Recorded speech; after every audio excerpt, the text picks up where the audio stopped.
Today we will be looking at 10 horrifying caving stories that went horribly wrong.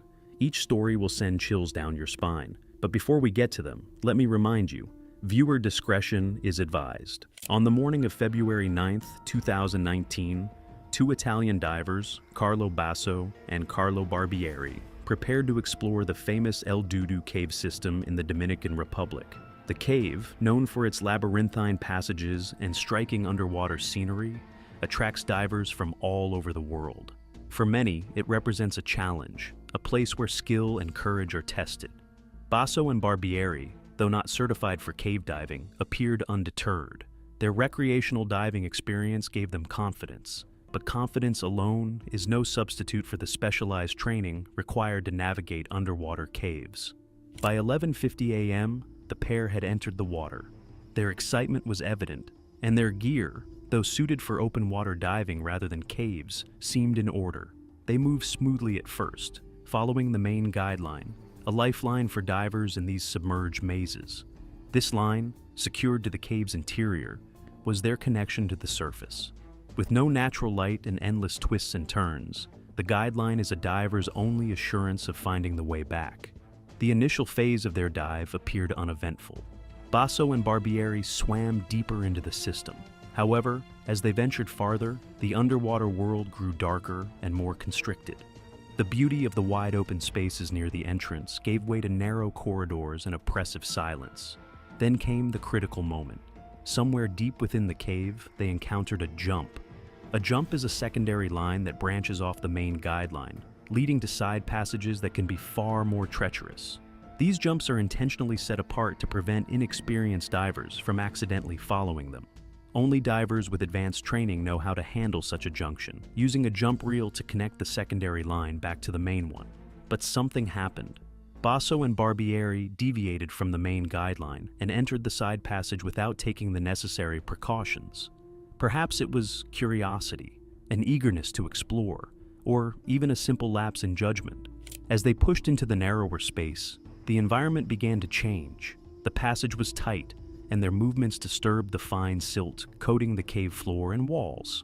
Within moments, the crystal-clear water turned murky, reducing visibility to nearly zero. In these conditions, even experienced divers with proper equipment can struggle to maintain their bearings. For Basso and Barbieri, who lacked cave diving training, the situation rapidly deteriorated. The silt enveloped them, creating a blinding fog. Their flashlights, so effective moments ago, now reflected off the suspended particles, rendering them useless. The once pristine underwater world had transformed into a claustrophobic nightmare. Every movement stirred up more silt, compounding their disorientation. The main guideline, their tether to safety, was now out of reach. Without it, the chances of navigating back to the surface diminished drastically. Panic began to set in as they realized the gravity of their situation. In the confined space, communicating was almost impossible. Hand signals, the primary method for divers, were obscured by the swirling silt. Time became an enemy. The air supply in their tanks was finite, and every panicked breath consumed it faster. Their lack of training meant they were unprepared for this kind of emergency. The silence of the cave, once serene, was now oppressive, broken only by the sound of their breathing and the occasional clang of equipment against rock. Somewhere in that dark, silty corridor, the two divers continued to move, perhaps in an attempt to find the main guideline or an alternate exit. Each turn, each effort to push forward, likely felt like a gamble. Were they getting closer to safety or venturing deeper into danger?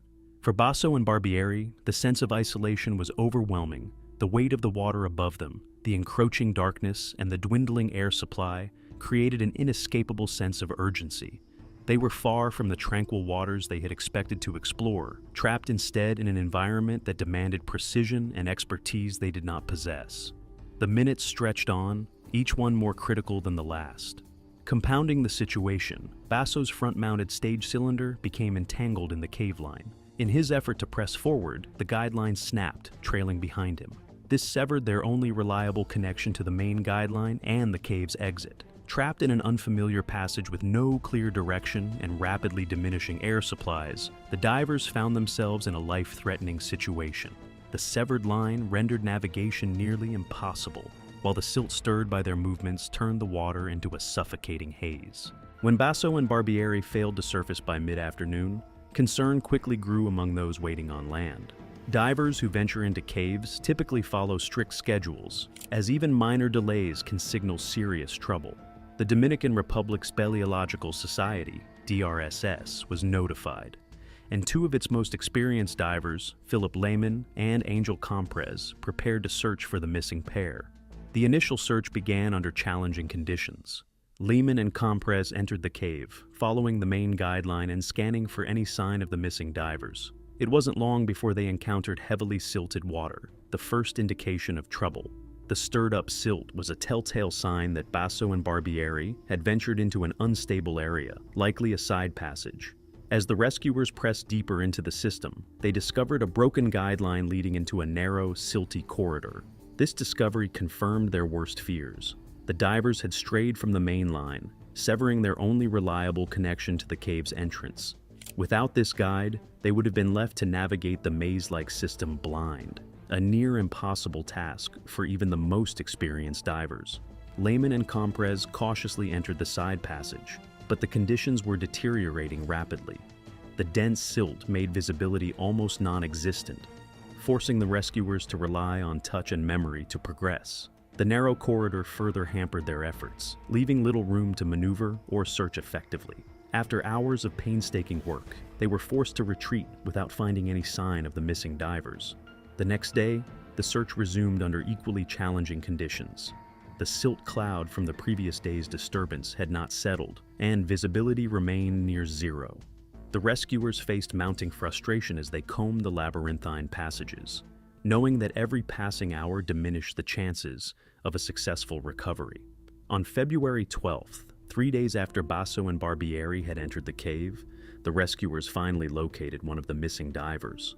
Carlo Barbieri's body was found wedged in a narrow side passage, his position so restrictive that even the experienced recovery divers struggled to reach him. His equipment showed no signs of failure, suggesting that his death was likely the result of suffocation or drowning, both common outcomes for divers trapped in tight, silty spaces. Despite their best efforts, the rescuers were unable to retrieve Barbieri's body. The narrow confines of the passage made it impossible to maneuver safely, and the risk of further disturbing the already unstable environment was too great.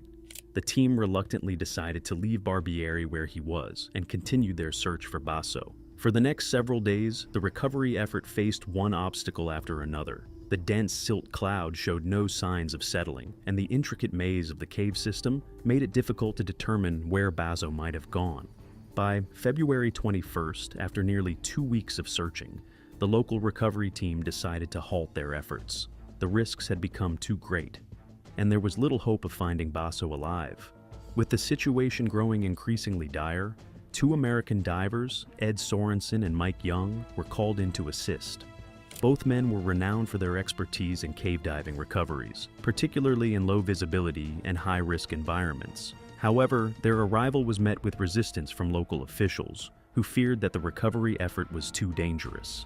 After tense negotiations, Sorensen and Young were given permission to proceed, but with a strict deadline of 8 days to complete their mission. Their first priority was to recover Carlo Barbieri's body.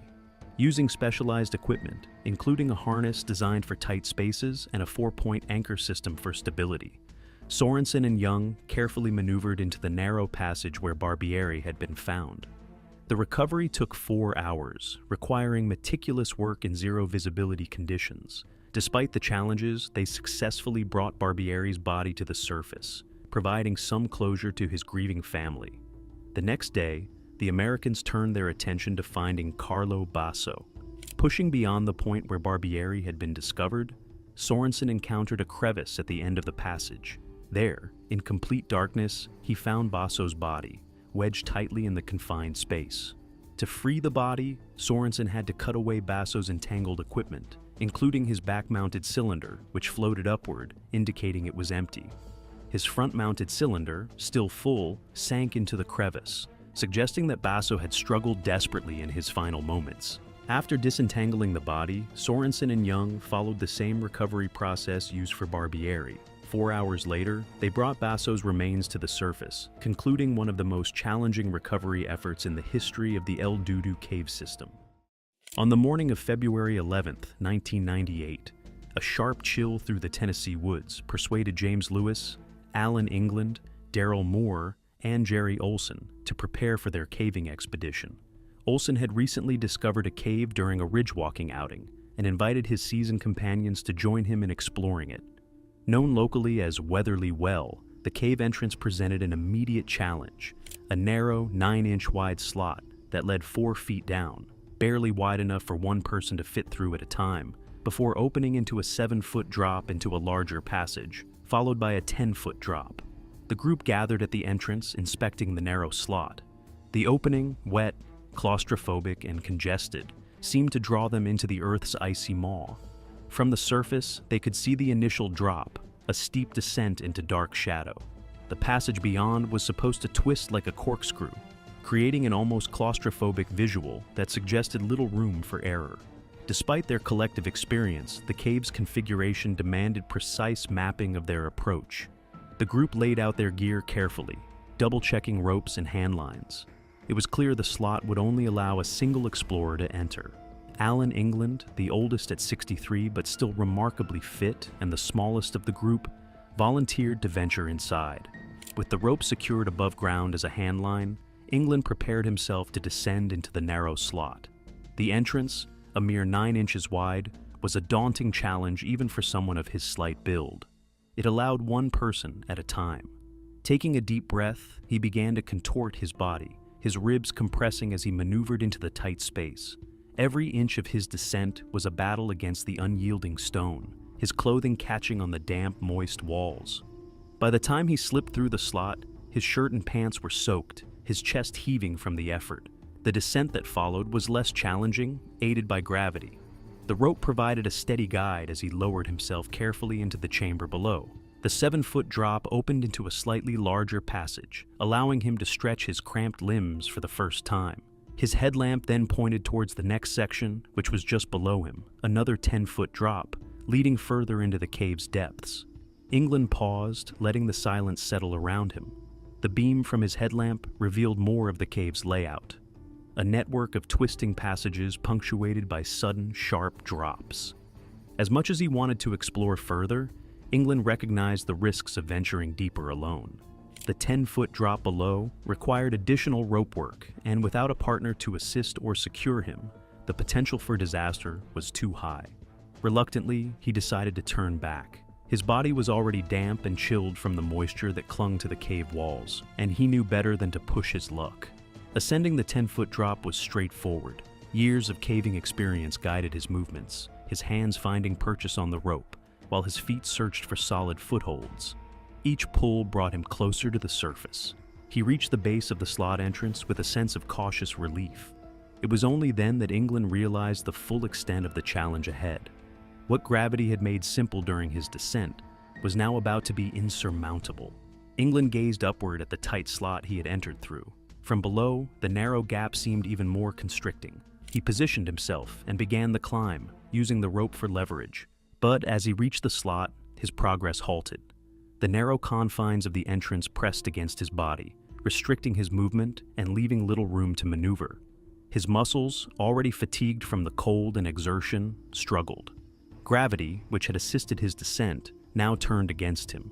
He twisted and pulled, trying to force his body back through the narrow opening, but the situation was unforgiving. The slot was tighter than he remembered, and each attempt to push through only left him more fatigued. His clothing, soaked from the wet rock, clung to his skin, making each movement heavier and more laborious. From above, Lewis and Moore noticed England struggling. They tried pulling on the rope to assist him, but the tightness of the slot offered no room for leverage. Each tug seemed to wedge him further into the rock, pinning him in place. The expedition turned into an agonizing nightmare as England's strength began to wane.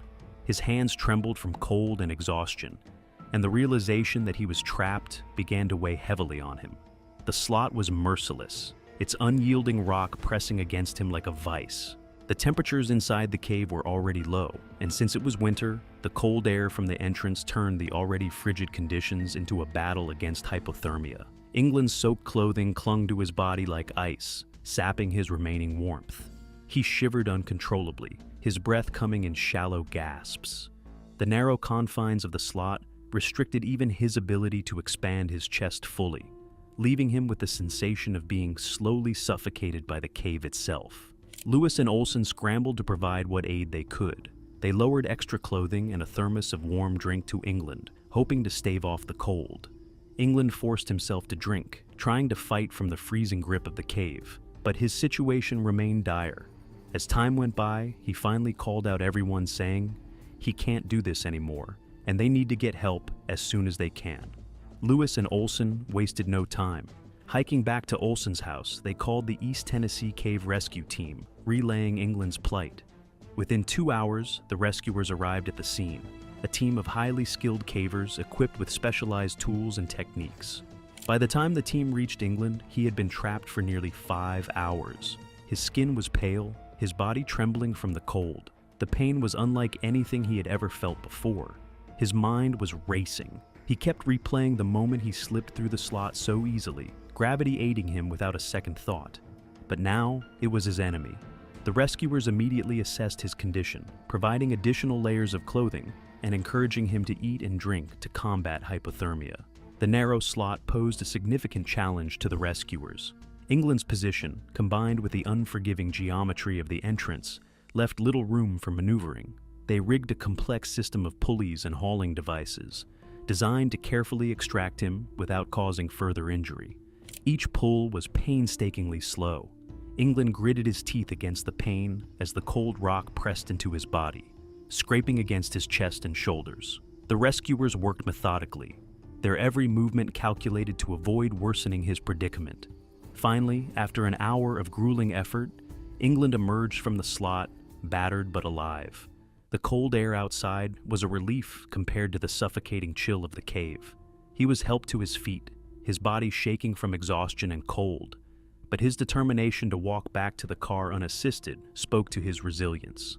Reflecting on the experience, England admitted he had underestimated the difficulty of the exit. The cave's tight confines had hampered his ability to use his ascenders effectively, leaving him reliant on outside assistance. It was August 11, 1990 in the Bighorn Mountains of north-central Wyoming.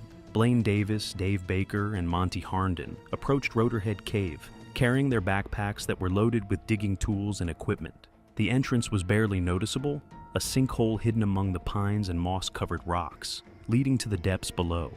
It was a place they'd explored before, a cave that promised hidden passages waiting to be unearthed. The group's goal that day was clear: dig past the debris choke where a faint draft hinted at unexplored chambers beyond. The first chamber they entered was low and broad, and it was easy for them to wriggle their way through it. The air inside the cave had an earthy scent to it, drawing them even more into the adventure that lay ahead. The trio worked efficiently, clearing rocks and soil from the choke. After about 30 minutes of digging, they uncovered enough of the obstruction to make an attempt at passing through. The opening was tight, uncomfortably so for Davis or Harnden, but Baker, leaner and more physically fit, decided to give it a shot. Positioning himself on his left side, Baker began to squeeze through. The angle was steep, a 70-degree incline leading to a 7-inch gap between the ceiling and a massive breakdown block. The space seemed impossibly narrow, but Baker was determined. The others watched as he contorted his body, inching forward with calculated movements. Harnden cautioned his friend, reminding him about the vulnerable state of the cave. He told him to be careful as he moved further inside. He knew too well the risks of such passages. Baker grunted in response as he worked his way upward. The rock walls pressed against him, making every movement a laborious task. Each shift of his body brought the ceiling closer to his chest, the claustrophobic space tightening around him. Harnden and Davis, busy with an alternate dig nearby, occasionally paused to check on Baker. For a while, his muffled grunts and the scraping of rock filled the silence. Then, suddenly, there was nothing. "Baker!" Harnden called, his voice echoing in the chamber. No clear response came back, just a garbled sound, faint and panicked. Harnden dropped his tools the instant he heard Baker's muffled, panicked cries. He scrambled toward the choke, his heart pounding like a drum in his chest. When he finally reached Baker, the sight made his stomach lurch.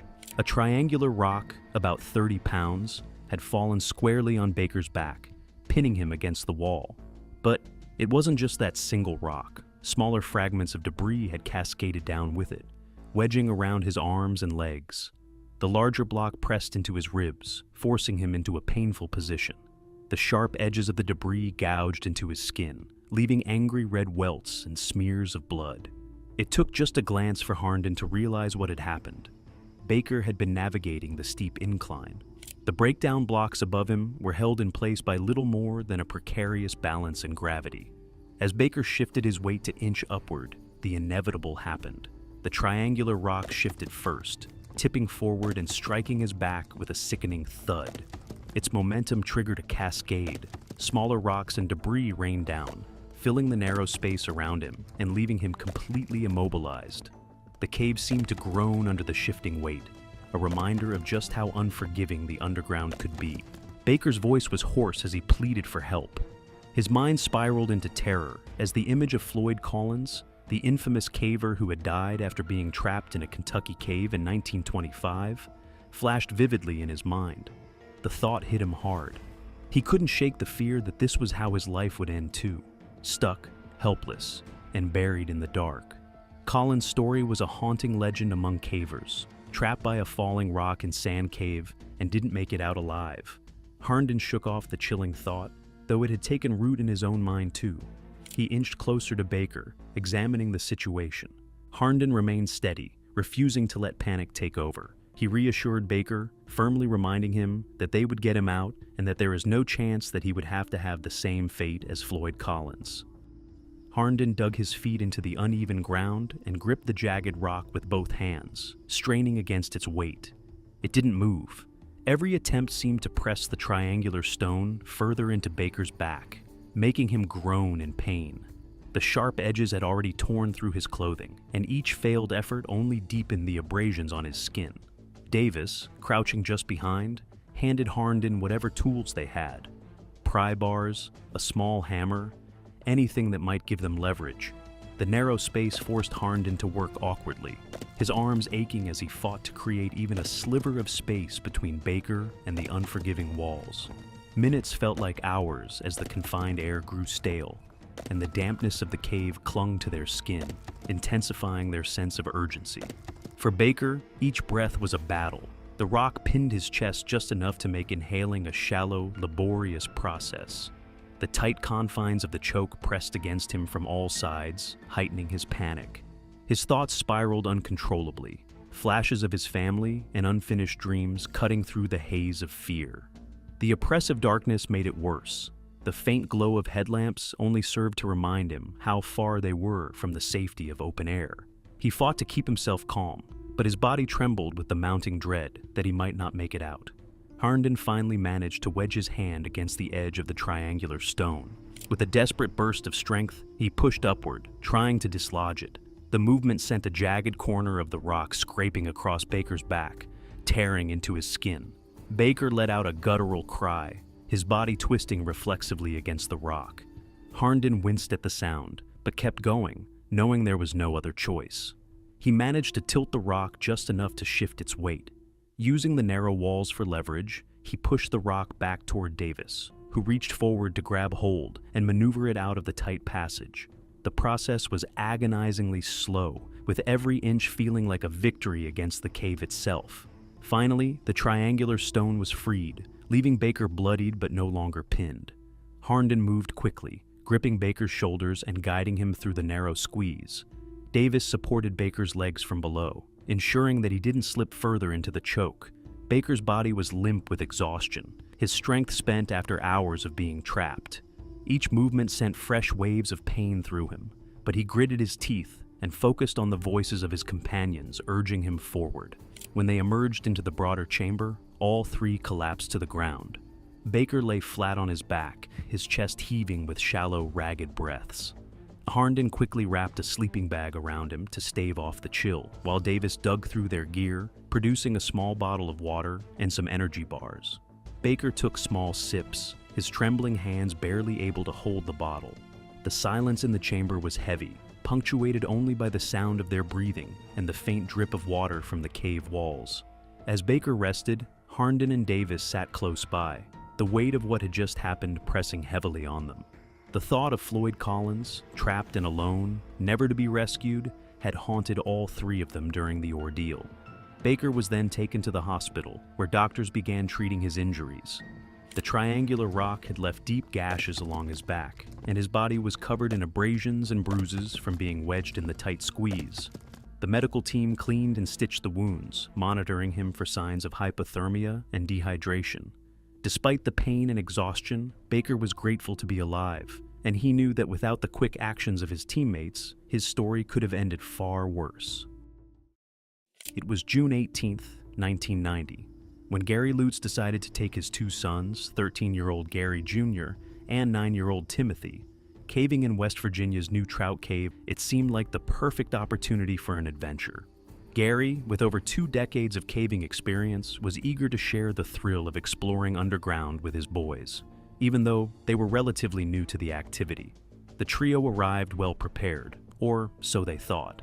With hard hats, knee pads, and carbide lamps, they ventured into the cave, confident in their equipment and Gary's experience.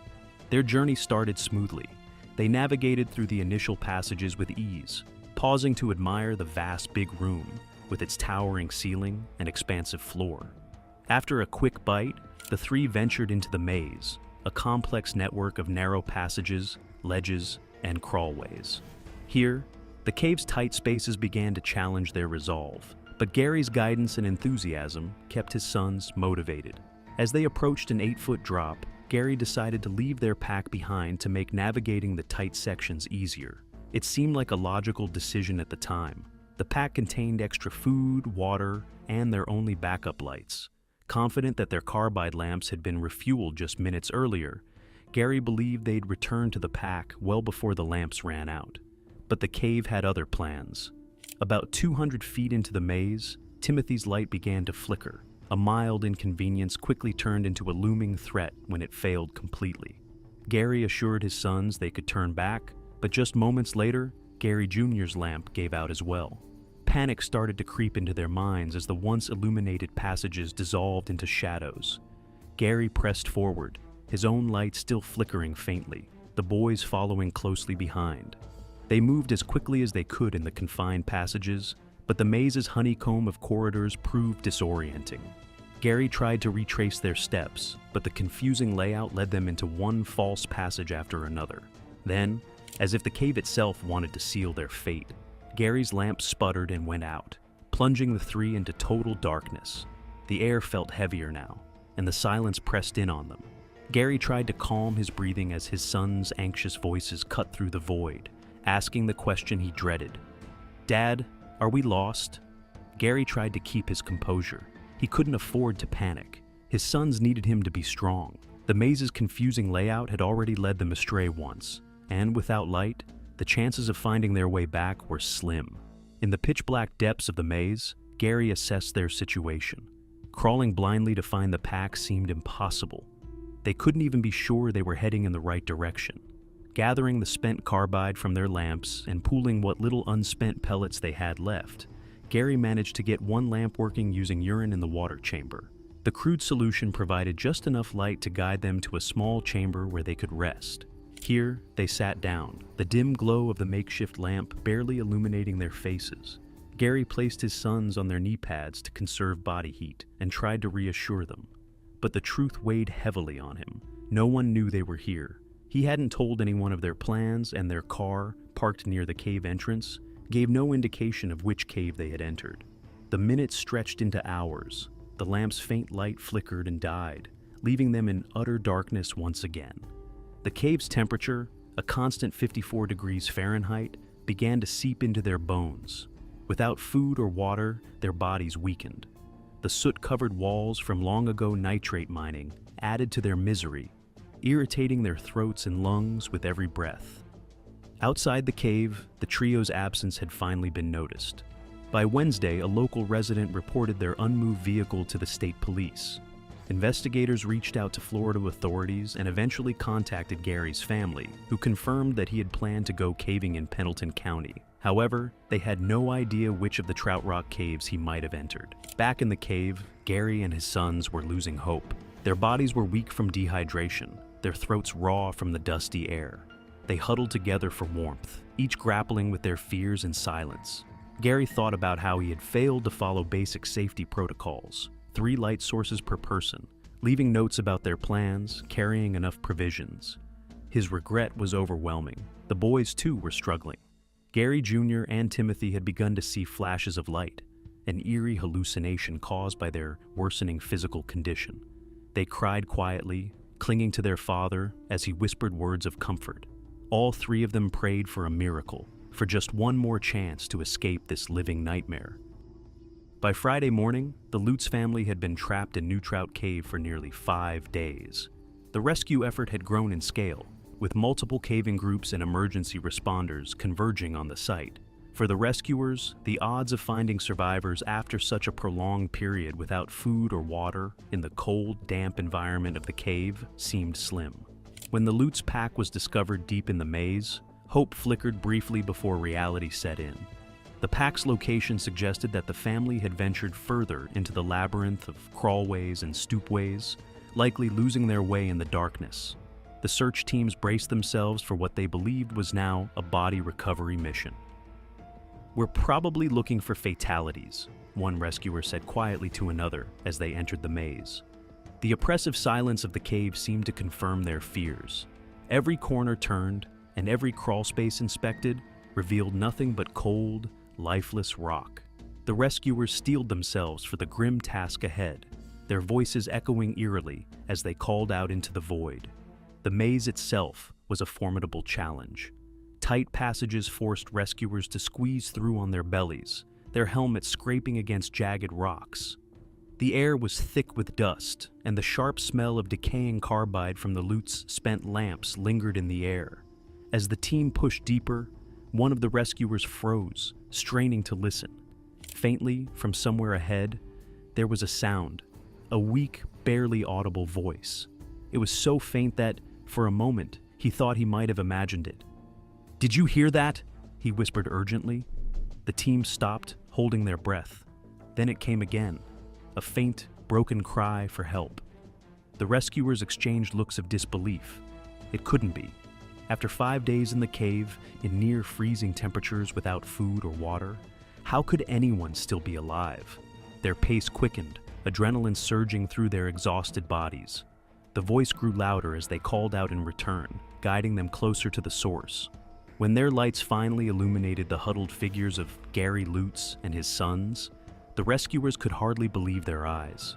Gary Sr. was slumped against the cave wall, his arms wrapped protectively around his boys. His face was pale and sunken, his lips cracked and bleeding. Gary Jr. and Timothy were motionless, their small frames trembling with shallow breaths. The rescuers could see the toll the ordeal had taken. These were people on the brink of death. The rescuers quickly assessed the condition of the family. Gary Jr. and Timothy were severely dehydrated and hypothermic, their skin cold and clammy to the touch. Timothy, the youngest, was barely responsive, his small body weakened to the point of collapse. Gary Sr. was conscious but disoriented, his voice hoarse from days of dehydration and crying.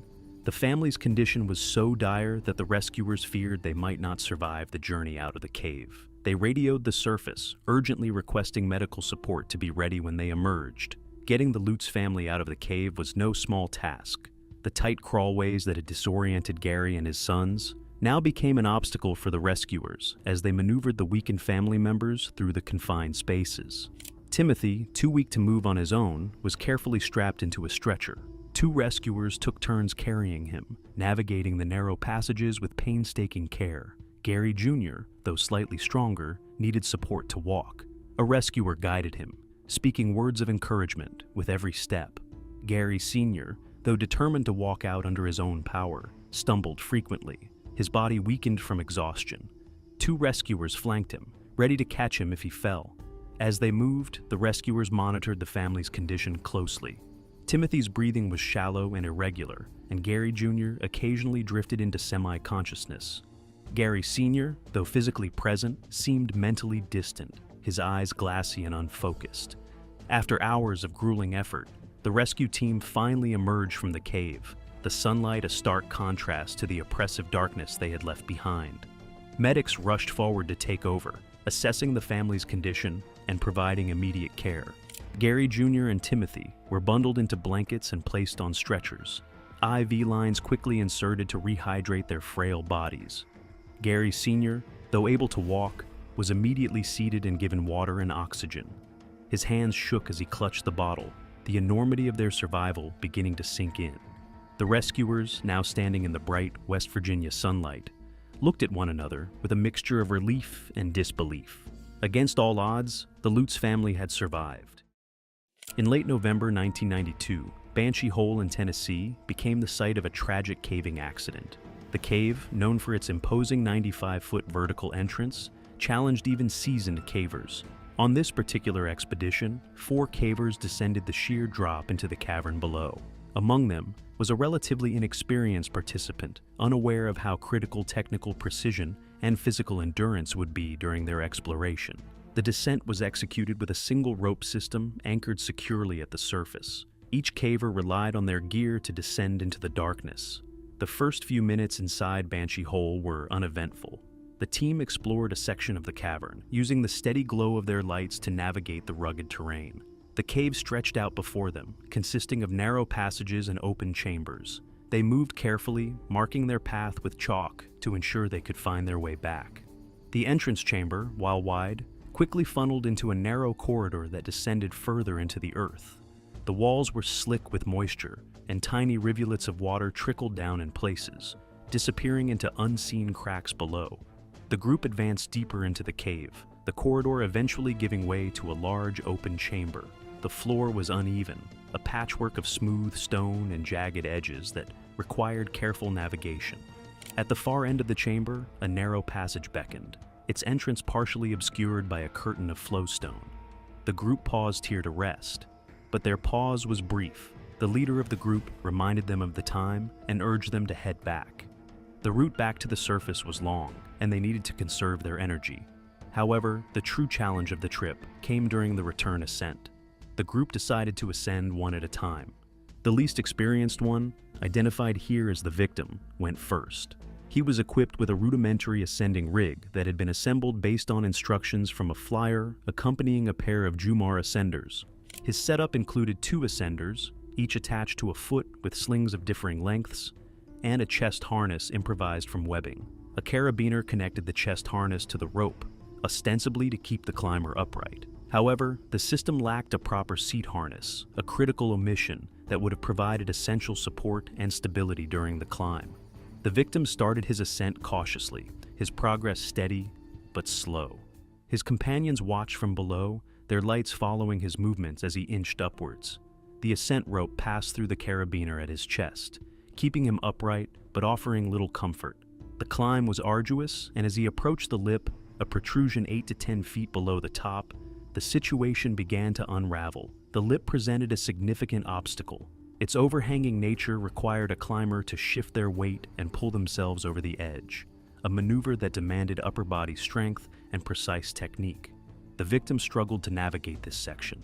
His lack of experience became apparent as his movements grew increasingly uncoordinated. He attempted to push himself over the lip, but without a seat harness to distribute the load, his body bore the full brunt of the effort. The chest harness dug into his torso, restricting his breathing and circulation. After several attempts, the victim became visibly fatigued. His arms trembled with the strain, and his progress halted.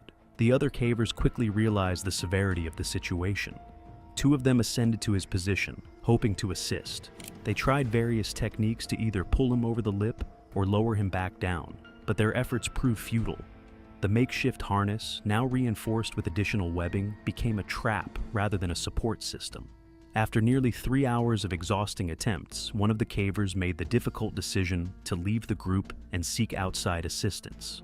The remaining cavers stayed with the victim, offering encouragement and trying to keep him calm. The chill of the cave seeped into their bodies as time stretched on. The victim's breathing grew labored, and his body sagged against the webbing. Suspended in the harness, his circulation was increasingly compromised. The Cumberland County Rescue Squad responded with precision and urgency, mobilizing their team and equipment within minutes of receiving the distress call. Their arrival at the scene, a mere 40 minutes later, gave the caving team some hope. The squad members were well acquainted with the challenges of cave rescues, tight spaces, complex rigging, and the physical toll such operations take. However, the situation at Banshee Hole presented a particularly grim and challenging scenario. Upon reaching the victim, they quickly assessed his condition. He was suspended in the improvised harness system, his body showing clear signs of distress. His head lolled slightly forward, and his skin appeared pale and clammy. His labored breathing and intermittent groans painted a picture of someone teetering on the edge of collapse. The rescuers knew time was of the essence, not just to free him, but to manage the physical trauma that came from hanging suspended in such a position for hours. The team worked methodically to secure the victim and stabilize his position while preparing to lower him to the ground. They reinforced the harness, ensuring it wouldn't fail under the strain of their maneuvering. Communication was steady and precise, every action coordinated to minimize additional strain on the victim. Finally, after a painstaking effort, they succeeded in freeing him from the webbing that had been his prison. As the tension of the situation momentarily eased, a new crisis unfolded. No sooner was the harness released than the victim went into cardiac arrest. The sudden and violent collapse left no room for hesitation.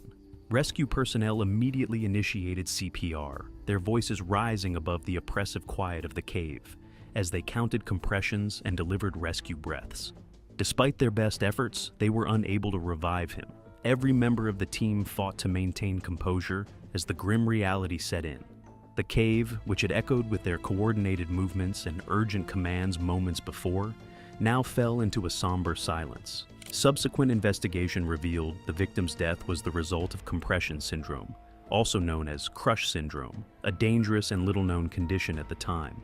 This life-threatening complication occurs when blood circulation is restricted for a prolonged period. The blood in the compressed areas of the body becomes toxic due to the accumulation of lactic acid, potassium, and other byproducts of cellular metabolism. When circulation is suddenly restored, these toxins flood the bloodstream, overwhelming the body's systems. The result can be catastrophic, shock, organ failure, or, as in this case, death. The phenomenon of compression syndrome was relatively unfamiliar in the US at the time, with few cave rescue teams adequately trained to recognize or manage it. Experts would later speculate that if medical interventions like intravenous saline and specific medications had been administered before the release of pressure, the outcome might have been different. However, in the confined and treacherous environment of Banshee Hole, the odds had been stacked against the rescuers from the start. On Friday, December 12, 1981, two teenagers, Ronald Ames, 16, and Robert Tabor, 19, left school with a plan to explore the Clarksville cave system, located near their hometown. It wasn't unusual for them to go caving together, as they had been exploring local caves for months. They had a habit of venturing out on their own, often without notifying anyone of their precise whereabouts or return time. On that Friday afternoon, after school let out, they gathered near the bus stop. They were dressed in standard casual attire, shirts, jeans, sneakers, and, for the cold weather, coats, knit caps, and gloves. Before heading into the woods, they made a quick stop at the local grocery store, where they purchased a 12-pack of beer, 3 packs of cigarettes, and an ashtray with standard batteries. They were no strangers to the cave system and had made similar trips before, so they didn't feel the need to bring anything other than the essentials, their 2 flashlights and the batteries. They both knew the cave well and felt confident in their abilities to navigate it, even if things went wrong. The 2 young men were eager for a night of exploration, unaware that they would be facing something far more dangerous than they could ever have anticipated. Around 2:45 p.m., they entered the ward entrance of Clarksville Cave. This was a popular entry point, a relatively well-known route into the cave system. As they made their way deeper into the earth, the air grew colder, and the light began to fade. It wasn't long before they left a note on a log near the entrance, a standard precaution they had taken in the past. The note outlined their expected time of exit and provided contact information in case anyone needed to reach them. It was clear they had no intentions of being gone for long, but it was a necessary precaution nonetheless. Once inside, the two began exploring the cave in a familiar route, heading toward the big room, which was their usual starting point. This vast cavern marked the beginning of many of their previous adventures. They marveled at the stalactites and stalagmites that filled the chamber, enjoying the familiar sights that had never failed to captivate them. They made their way south toward the Gregory section, where the passageways began to narrow. The air grew damp and chillier, but they pressed on, confident they could handle the conditions. After navigating the Ward Gregory link, the two continued through the slick-inside block room before entering the bathtub, a part of the cave where the air grew even colder and water dripped from the ceilings. They then proceeded down Cook Avenue, an especially treacherous section of the cave. Passing the Rimstone Dams, they eventually stopped at Bindley's Sump, a notorious point in the cave. They had reached a point where their flashlights were beginning to flicker, signaling the batteries were starting to give out. With no spare batteries, they knew they were running on borrowed time. One of the flashlights dropped, which added to their frustration. They fumbled around in the dim light, trying to move quickly, knowing their only hope of getting out was to retrace their steps and find the exit before the light completely failed them. Unfortunately, as the minutes passed, both flashlights died. In the cold, wet environment of the cave, the temperature hovered around 50 degrees Fahrenheit, and the boys quickly realized they had no way of navigating the cave in the dark. Panic began to set in, but they tried to stay calm. Tabor, who was leading, searched the walls for any sign of a way out. The cave seemed endless. Their flashlights were dead, their batteries depleted, and they had no food or extra clothing. The only thing they could rely on was each other and the faint glimmers of hope that maybe, just maybe, they would find their way back. But as the hours passed, their situation grew more dire. They huddled together for warmth under a single coat, squeezing every last bit of body heat from each other. The cold, combined with the dampness of the cave, made it nearly impossible to stay warm. They knew they had to stay alert, but the exhaustion of their search and the cold temperatures made it difficult to focus. Time dragged on. It became clear that they had not only ventured deeper into the cave than they had planned, but they were also trapped. Their search for an exit took them further into unknown passages. The cave system had many twists and turns, and without proper light, they had no way of telling which way they had come or where they had to go. As darkness fell outside the cave, Ames and Tabor's desperation mounted. They realized they might be stuck for much longer than they had anticipated. With no food and no way to signal for help, they tried to keep each other's spirits up. They talked about anything that came to mind, their conversations drifting from one topic to another. They were just trying to distract themselves from the terrifying reality of their situation. They took turns searching the cave, but the further they went, the more hopeless it seemed. By Saturday morning, December 13th, word had spread about their disappearance. Their families were frantic and began contacting friends and relatives, trying to locate the boys. At first, it was assumed they had gone on a spontaneous trip and would return soon. But by Sunday, concerns started to grow. Karen Boggs, a counselor at their high school, had been trying to reach Tabor all weekend without success.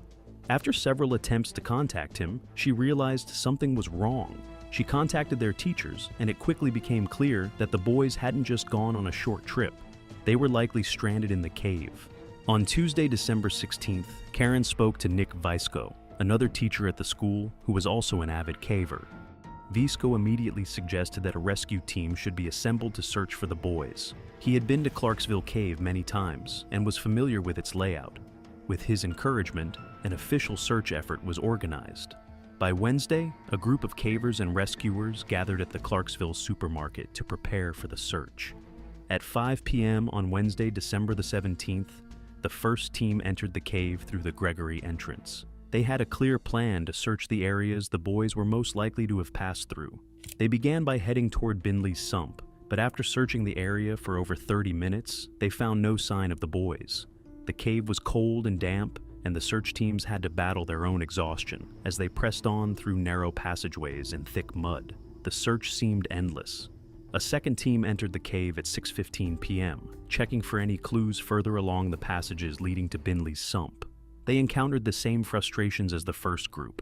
No signs, no clues, no evidence that the boys had been in that section of the cave.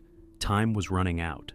The rescue teams knew that if they didn't find the boys soon, it could be too late. At 6:40 p.m., a third team entered the cave through the ward entrance, heading toward the lake room to search the farthest reaches of the cave system. As the hours passed, the search continued. Each team that entered the cave reported no signs of the boys, and by 9 p.m., the situation was growing more desperate. The teams were starting to lose hope. But then, just as the situation was starting to feel hopeless, the first breakthrough came. A team member reported seeing something that appeared to be footprints. Further investigation revealed abandoned items, torn clothing, and other personal belongings. At last, the rescue teams had confirmation that the boys had been in the cave.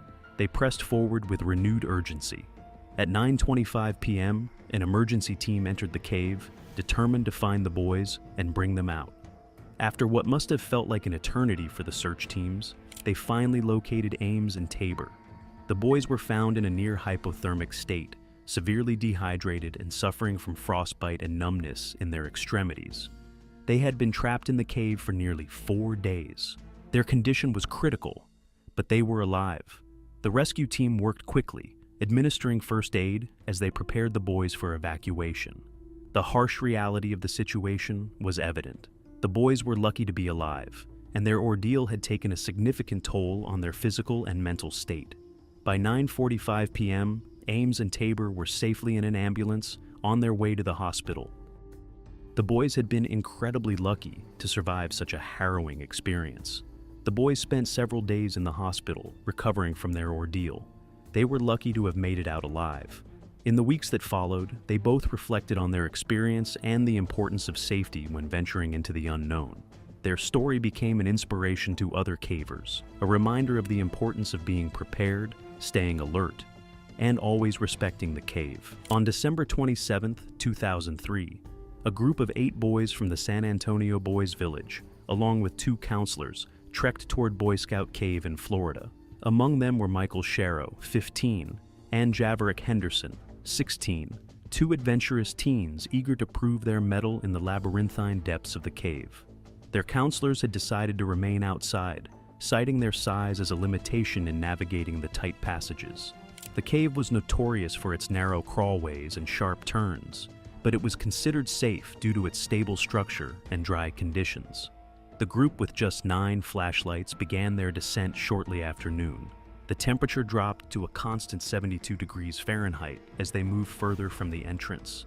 Their counselor, who had stayed behind, had set up a small campfire near the entrance to keep warm. Unbeknownst to him, this decision would add a sinister twist to the unfolding nightmare.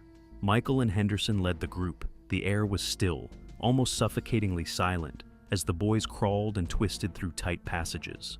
Despite the cave's reputation for safety, its claustrophobic confines bred unease. The further they went, the more the oppressive darkness pressed against them. About an hour into their exploration, they reached a particularly challenging section of the cave known as the Hairpin Curve. The group stopped to assess the passage. The counselor's absence was beginning to weigh on the boys, their guidance and physical strength sorely missed in such a precarious situation. Michael, determined to lead, pushed forward into the Hairpin Curve. The Hairpin Curve passage in Boy Scout Cave was a natural bottleneck, a narrow, horizontal slit in the rock with small twists, just wide enough for a single person to crawl through. The passage then curved sharply at an almost 180-degree angle, creating a blind corner that concealed what lay beyond. Rough, damp limestone walls closed in from all sides. The floor was uneven, littered with small rocks and debris, while the ceiling pressed low, forcing anyone attempting to pass to contort their body. The passage was tight, tighter than any they had encountered so far. Michael wriggled his way through, while Henderson followed closely behind. Henderson had to contort his body, twisting and turning to navigate the sharp bend. Suddenly he stopped, unable to move forward or backward. His breathing quickened as the realization dawned on him. He was stuck, completely twisted. Michael, just in front of him, noticed his struggle and moved to help. The rest of the group waited anxiously in the wider section of the passage, their nervous chatter echoing faintly in the narrow confines. Michael crawled back, wedging himself into the cramped space to assist Henderson. The sharp limestone walls pressed against them, scraping their skin as they struggled. The cave's silence was soon replaced by the sound of panic breathing and muffled shouts as Michael tried to free his friend. The effort was exhausting, the confined space sapping their energy and making every movement a battle. Henderson's body twisted unnaturally, wedged tightly in the unforgiving cave walls. Sharp edges dug into his ribs and hips, sending jolts of searing pain with every slight movement. His limbs' awkward bend sent relentless pressure on his entire body, making him feel as though the cave itself was crushing him alive. As the minutes turned into an hour, Michael began to feel the effects of the cold and exertion. Despite the cave's relatively mild temperature, the boys' bodies were losing heat rapidly due to their lack of movement and the constant contact with the cold limestone. And suddenly, the worst started happening. Michael's vision blurred, his muscles weakening as he continued to push and pull in an attempt to free Henderson. Without warning, Michael collapsed, his body slumping against the narrow walls. Panic surged through Henderson as he realized his friend was unconscious. Trapped and unable to move, he could only shout for help, his voice echoing through the passage. The boys waiting in the wider section of the cave were thrown into chaos. They scrambled to assess the situation, their flashlights flickering as batteries began to wear thin. The group realized they were in over their heads. With Michael unconscious and Henderson stuck, their initial bravado turned to fear. The air felt heavy, amplifying their dread. Some of the boys began to panic, convinced the fire outside was consuming the oxygen. They decided they needed to get out as at any time. The lack of oxygen will further make the situation for everyone. Every single one of them was now on borrowed time. No one wanted to leave Michael and Henderson behind, but they had no choice. Realizing they couldn't free their friends on their own, they made the difficult decision to leave Michael and Henderson behind and crawl back to the entrance to call for help. Outside, the counselors were oblivious to the unfolding disaster. When the boys reached them, out of breath and wild-eyed, he could barely explain what had happened. The counselors extinguished the fire immediately, their faces pale with realization. One of them immediately called 911, while the other decided to go back and comfort the boys, their attempts overshadowed by the gravity of the situation. Within an hour, rescue teams arrived at the scene. The first responders were experienced cavers, but even they understood the challenges ahead. Boy Scout caves' tight passages were infamous, and navigating them while carrying equipment added another layer of difficulty. Reports of potential oxygen depletion added a sense of urgency. Inside the cave, the rescuers found the group huddled together, their faces pale and streaked with tears. The air was thick with fear and the imagined threat of suffocation. The rescuers reassured the boys while assessing the situation. Subsequent expert assessments revealed that oxygen levels in the cave were not compromised. It appeared that the initial panic had triggered a worst-case scenario mindset, leading the boys to mistakenly assume the cave's air was toxic. In reality, the air was safe, and the perceived threat had been largely psychological. Everyone was relieved to find that out. However, Michael and Henderson were still in danger. The rescue operation began swiftly. Teams entered the cave armed with specialized tools, including harnesses and chisels, to free the trapped boys. They followed the route outlined by the remaining group, their progress slow but steady. The narrow passages made carrying large amounts of gear impossible, forcing them to rely on minimal tools and their own strength.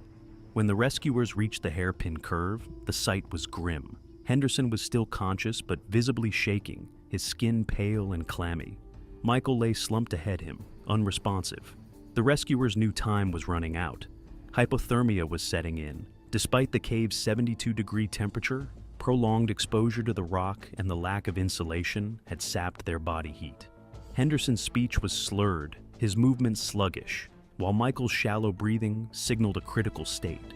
The rescuers worked methodically, first assessing the situation before attempting to free Henderson. They used chisels to widen the narrow passage, each strike of the tool echoing ominously through the cave. The tight space made maneuvering difficult, forcing the rescuers to contort their bodies in ways that mirrored the boys' earlier struggles.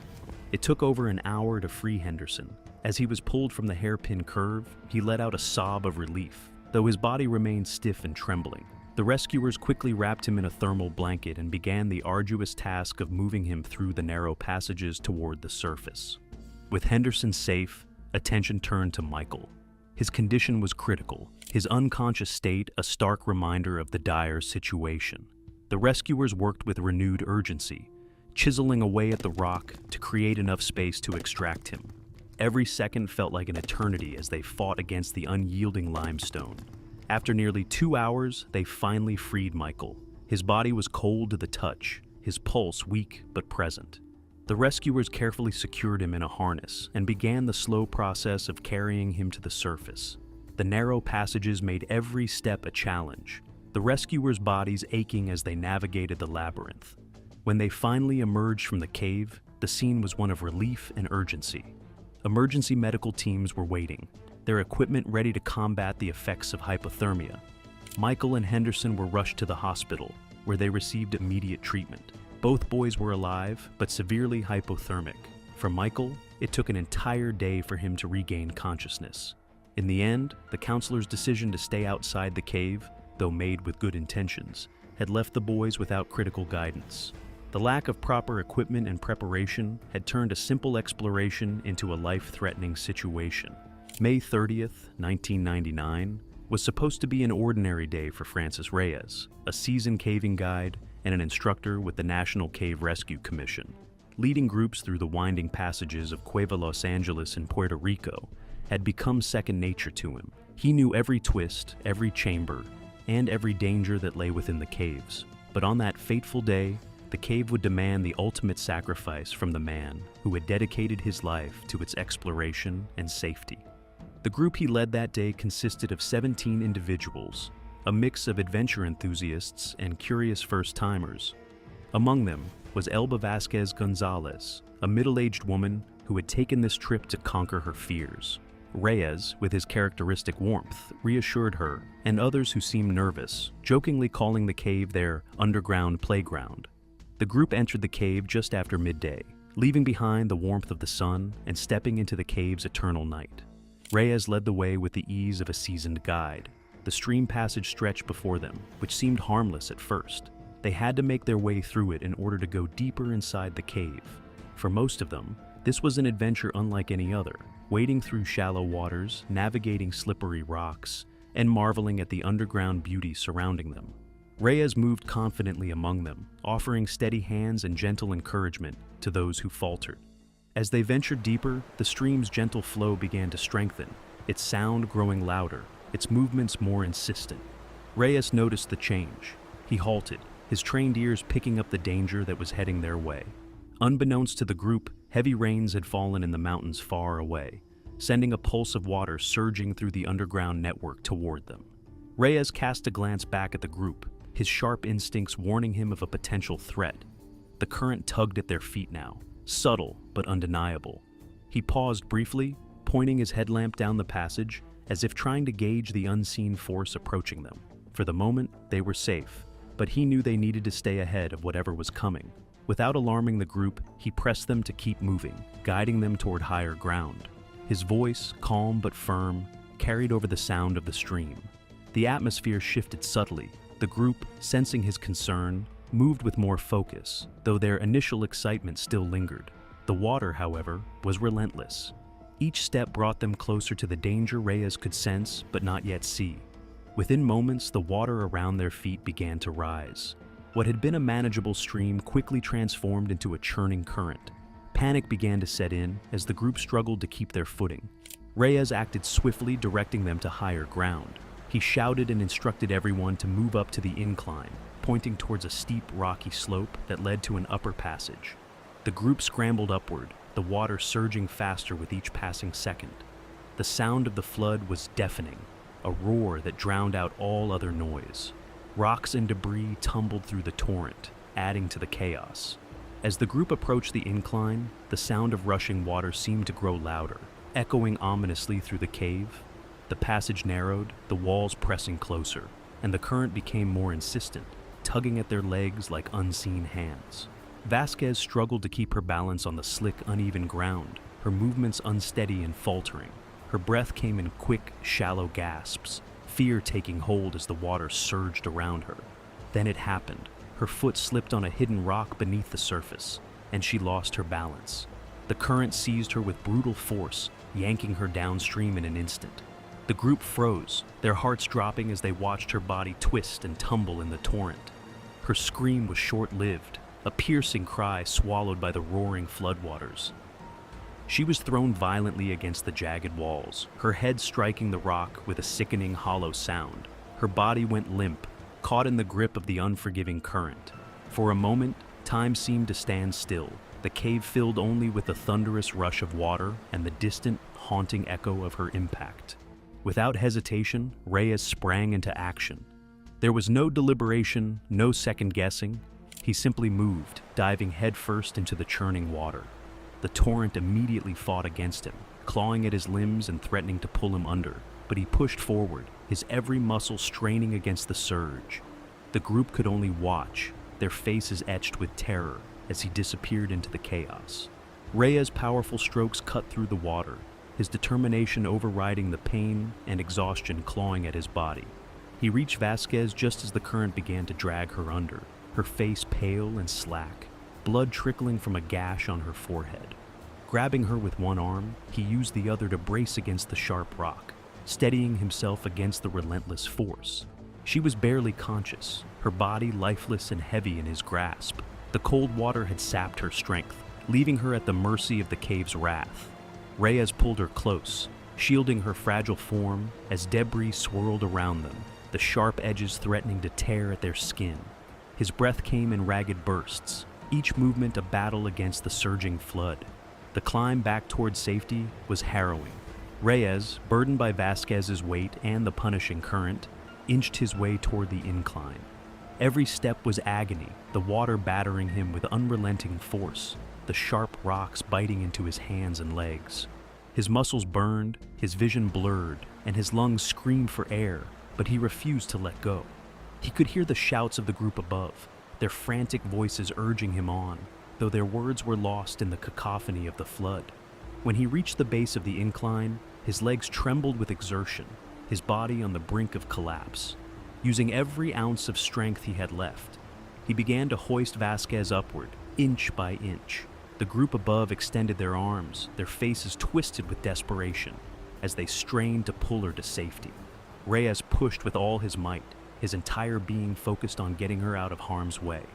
Finally, with one last Herculean effort, Vasquez was lifted into the hands of the group, her limp body cradled as they pulled her to the dry upper passage. Relief washed over them, but it was fleeting. As Reyes prepared to follow, disaster struck. A powerful wave, larger and more ferocious than any before, thundered through the passage. It hit him with the force of a wrecking ball, slamming into his body and tearing his grip from the rock. His footing gave way, and in an instant, he was swept backward into the raging current.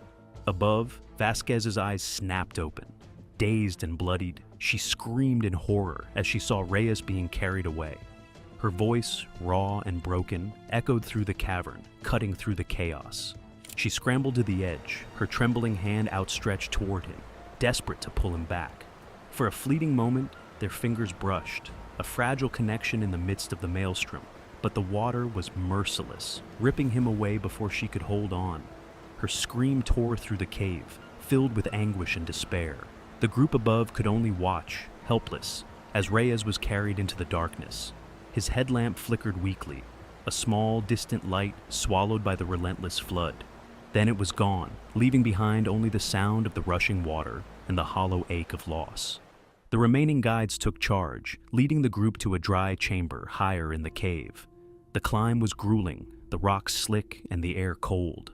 Once there, they huddled together, their spirits crushed by the loss of their leader. Vasquez, though physically injured, was inconsolable. She sat apart from the group, her body trembling with sobs. One of the other guides, a longtime friend of Reyes, sat beside her to make sure she was all right. Outside the cave, the absence of the group had raised alarms. Rescuers were mobilized and arrived at the entrance by dawn. The operation was fraught with difficulty as the floodwaters remained high and the passages unstable.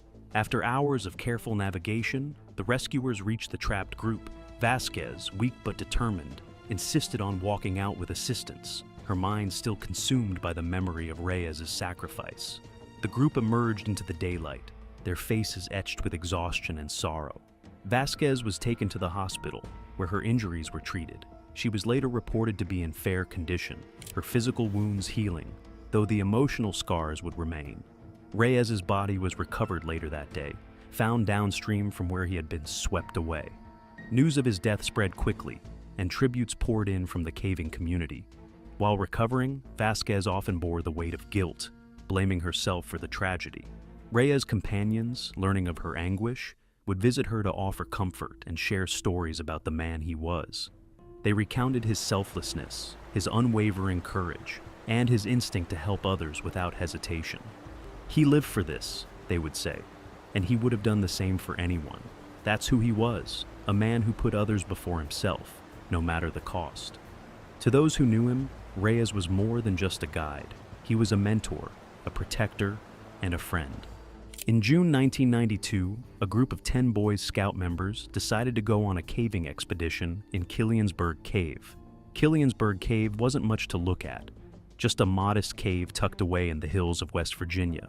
But for the group out on a summer trip, it was a perfect spot for adventure. The cave was near the Potomac River, and the boys were spending the day exploring, laughing, and just enjoying the freedom of being outdoors. Among them was Brian Quintanilla, a curious, wiry 13-year-old who had a knack for noticing things others missed. While most of the group stuck to the main passages, Brian spotted a narrow, twisting passage within the cave. It wasn't much wider than his shoulders, but to him, it looked like a secret shortcut, maybe even a hidden route that connected to another part of the cave. The passage was tight, barely large enough for someone his size to wiggle through. Its shape resembled an L when viewed from above, which meant it had a sharp, L-shaped bend in the middle. He crouched down at the entrance and peered into the dark, earthy space. Brian began squeezing into the passage, inching forward carefully. The rock pressed tightly against his shoulders and hips as he wiggled deeper. When he reached the bend, he figured out it was going to be tricky. To get through, he had to twist his body in a painful way. He reached the sharp bend in the passage and realized the only way forward was to hyperextend his knees, twisting his legs awkwardly to fit through the constriction. He managed it, pushing past the sharp angle and emerging into a slightly wider section of the passage. It was uncomfortable, painful even, but the promise of emerging triumphant on the other side drove him forward. He pressed his body through the bend, his breath quickening as the passage tightened further. Finally, with one last push, he managed to pop through the constriction. At first, he must have felt triumphant. He'd made it through the toughest part, but that relief didn't last long. It only took a moment for him to realize that something had gone horribly wrong, and the relief had turned to dread in an instant. The narrow passage widened just enough for him to realize he was trapped. The sharp angle of the bend and the hyperextended position of his legs made reversing his moves nearly impossible. He tried to wriggle free, but the rock wouldn't give in. Panic prickled at the edges of his mind as he tried to wriggle backward, his body refusing to obey. He couldn't get himself out of there. He was painfully wedged, stuck alone inside the cave's passage. Others started to feel his prolonged absence. They realized that when they entered, there were a total of 10. However, now towards the end of the trip, one is missing. Concerns began to set in as they noticed he'd been gone for too long. They started calling for him. They retraced their steps and looked for him everywhere. No one knew where Brian went. No one had even noticed the passage he was in before, so they just kept looking at places they were familiar with. They kept calling his name, hoping for a response. Eventually, Brian heard his friends' voices, and now he had to muster strength to shout back. Brian made repetitive sounds as his awkward bend made speaking difficult. They heard his muffled voice calling back, full of fear. They rushed to the passage and found Brian wedged inside, unable to move. From their view, they could only see his legs. No one knew in what position he was stuck in, since they haven't seen this passage before. A few of them tried pulling on his legs or giving him advice, but nothing worked. The situation was quickly getting serious, and they could see him suffer in pain. Brian's chest was bent unnaturally, each breath coming in short bursts. The sharp bend of the passage had locked his knees into a hyperextended position, sending jolts of pain through his legs with every attempt to shift. The strain on his body was relentless, an intense grinding ache that built with every passing moment. The narrow space magnified the discomfort, leaving him nauseous, lightheaded, and acutely aware of how little control he had over his own movements. The rock did not yield, and neither did the pain. They tried to reassure him, their young voices wavering with uncertainty. still trying to tug at his legs, but the passage refused to relinquish its hold. Brian's panic deepened, tears streaming down his face as the reality of his situation set in. Word of the incident quickly spread to the scout leader, who happened to be Brian's mother. She rushed to the scene. You can imagine her heart dropping and thinking about her kid's safety as she scrambled into the cave. The sight of her son's feet, the only part of him visible beyond the bend, was both a relief and a fresh source of anguish. She crawled as close as she could and called his name. When he answered, she knew he was terrified, but at least he was conscious. Assessing the situation, she realized that his current position was likely the same one he had used to navigate the bend. To free him, he would need to duplicate the painful contortion in reverse. It was a daunting prospect, both for Brian and for her. The boy's breathing was shallow, but the only way to get him out was for him to retrace his steps. He'd have to twist and bend his body the same way he had when he went in, only this time backward. It wasn't going to be easy. In fact, it was going to hurt. But there was no other way. She talked to him steadily, trying to keep him calm. She explained the plan and told him she'd be there to help him every step of the way. Brian didn't want to do it. He was crying and scared, and the thought of going through that pain again was overwhelming. But his mom's voice left no room for argument. She grabbed his legs and told him to start moving. She braced herself, her fingers gripping his ankles, and began to pull. Brian's screams filled the narrow space, raw and primal. The process was agonizing. Every inch he moved scraped his skin against the rock, and his knees felt as if they were being wrenched apart. The other scouts stood outside, pale and silent, listening to the sounds coming from inside. They knew they couldn't do much but wait. Some shifted uncomfortably, while others stared at the ground, unwilling to meet each other's eyes. The sense of helplessness weighed heavily on them. Inside the cave, Brian's progress was agonizingly slow. His mother's hands trembled as she pulled, her heart breaking with each of his cries. She whispered words of encouragement, though her own voice threatened to crack. Inch by inch, Brian's body began to move back through the constriction. The rock seemed to fight them every step of the way, its jagged edges unyielding and merciless. The whole ordeal felt like it lasted forever, but finally Brian's torso emerged from the bend. With one last pull, his mom got him free. Brian collapsed into the wider part of the passage, sobbing and trembling.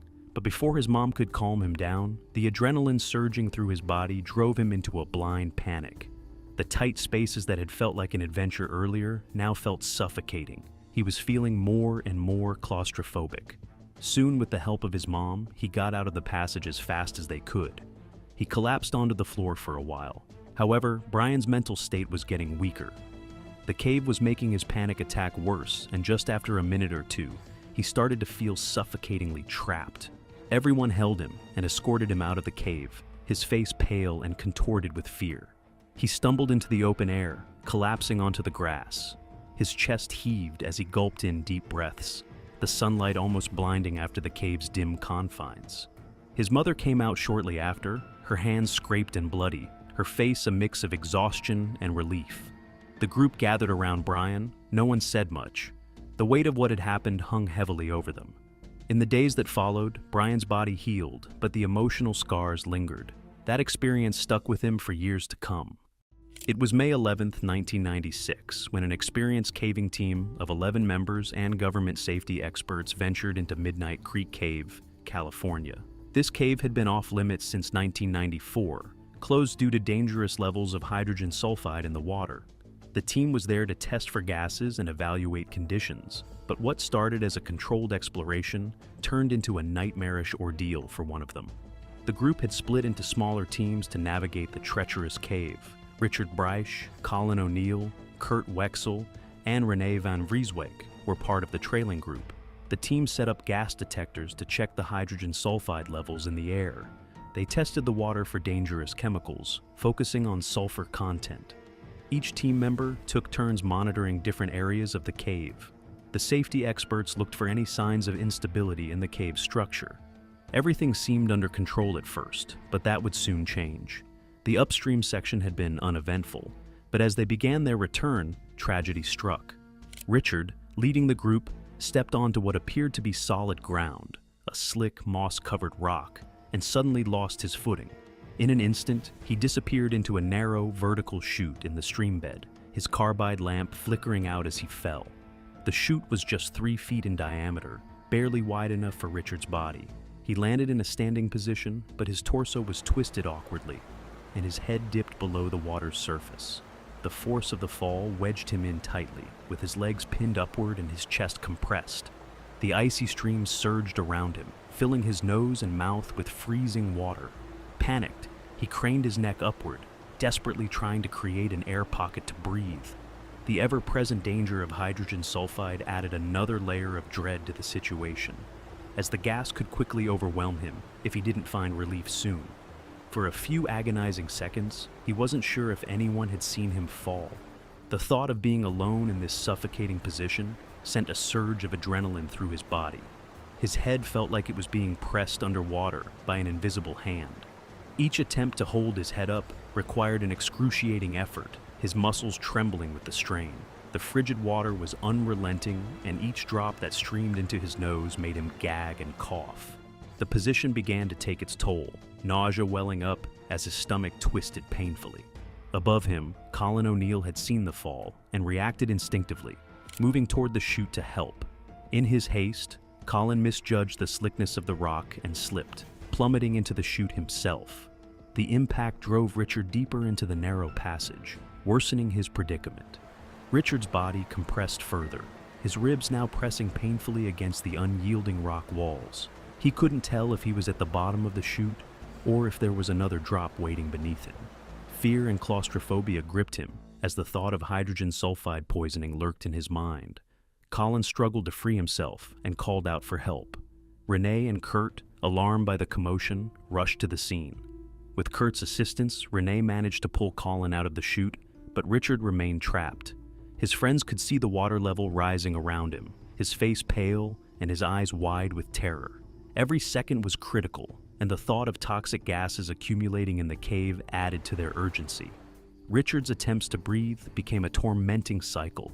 He would summon all his strength to lift his head, gasping for precious air, only to have his muscles give out and his head fall back into the icy stream. Each time, water filled his nose and mouth, triggering violent coughs and retches. His vision blurred, and waves of nausea surged through him. The effort of holding his head up was draining him faster than the cold water could. The group quickly debated their options. Falling onto Richard to push him downward was a desperate and risky move, but it seemed like the only immediate solution. With careful coordination, one of them positioned himself to use the weight strategically. As he tried to push, the force caused Richard's body to shift, but instead of freeing him, it drove his right shoulder against the jagged rock, leaving him gasping in pain. His legs twisted further, sending searing pain through his hips. Time was slipping away. The air in the cave was heavy with tension. Renee and Kurt checked their maps frantically, searching for an alternate passage that might lead to a position below Richard. If they could access the chute from another angle, they might be able to push him upward instead of driving him deeper into the narrow trap. The clock was ticking, and Richard's groans of pain spurred them into action. The possibility of rising gas levels added to their desperation. While Renee and Kurt searched for the alternate route, Colin stayed with Richard, trying to keep him calm. But Richard's condition was deteriorating. His lips turned blue, and his breaths came in shallow, labored gasps. The strain of holding his head above the water had taken its toll. His body convulsed, and he gagged, each retch making it harder to breathe. The sensation of drowning was ever present, a cruel reminder of how precarious his position was. After what felt like an eternity, Renee and Kurt found a potential route. It involved traversing a tight, water-filled passage that would bring them below the chute. The route was cramped, but there was no other choice. The two squeezed through the narrow tunnel. The passage was barely wide enough to allow movement. Meanwhile, Richard's strength was fading. His head dipped below the water again, and this time, he struggled longer to lift it back up. The effort sent a fresh wave of pain through his neck and shoulders. His mind raced with dark thoughts. What if this was it? What if his friends couldn't reach him in time? He thought of his family, of the things he'd left unfinished. Each thought was interrupted by the cold, choking grip of the water, and the stinging realization that the air he was gasping for might itself be tainted.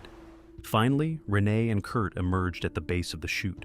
From below, they could see Richard's ordeal. Meanwhile, Van reached the scene. Without even asking what had happened, he quickly sprang right into action. Van, coordinating with Colin, grabbed Richard by his legs. They began the delicate process of pulling him upward while Colin and Renee pushed from below. The angle was awkward, and the walls of the chute made every movement a struggle. Richard felt the pressure from below and tried to assist, pushing with what little strength he had left. The pain in his shoulder flared as he twisted his torso, and his ribs screamed in protest. But inch by inch, he began to rise. The water level receded slightly, giving him just enough space to catch his breath.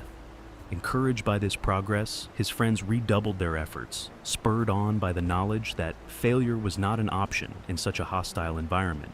With one final, coordinated push and pull, Richard's torso broke free from the chute. Colin grabbed him under the arms and hauled him onto the ledge, his body collapsing like a rag doll. He lay there, shivering violently, his chest heaving as he gulped in the damp cave air. His friends gathered around him, checking for injuries. Though he was battered and bruised, with a likely dislocated shoulder, he was alive. The exit from Midnight Creek Cave was fraught with difficulty, made all the more challenging by Richard's impaired vision. As the only one familiar with the cave's complex layout, the responsibility of guiding the group out fell entirely on his shoulders. Without his glasses, the dim light from their carbide lamps did little to clarify the path ahead. Every shadow seemed to shift, turning familiar terrain into a confusing labyrinth. Richard relied on his memory of the cave's passages, but the blurred shapes and uneven surfaces slowed their progress. His companions stayed close, assisting where they could, but much of the navigation fell to him. Each turn and crawl through narrow passages felt like a test of endurance as they cautiously moved forward. Step by step, the group made their way toward the surface, their pace deliberate but determined. When they finally emerged into the open night, the sight of the stars above felt like a hard-won triumph over the endless shadows they had left behind. The nightmare was over. Looking back on that night, it was clear that Richard's survival was due to the quick thinking and unwavering determination of his friends. Without their efforts, the outcome could have been tragically different. Midnight Creek Cave, with its hidden dangers and unforgiving terrain, had tested them all in ways they never anticipated.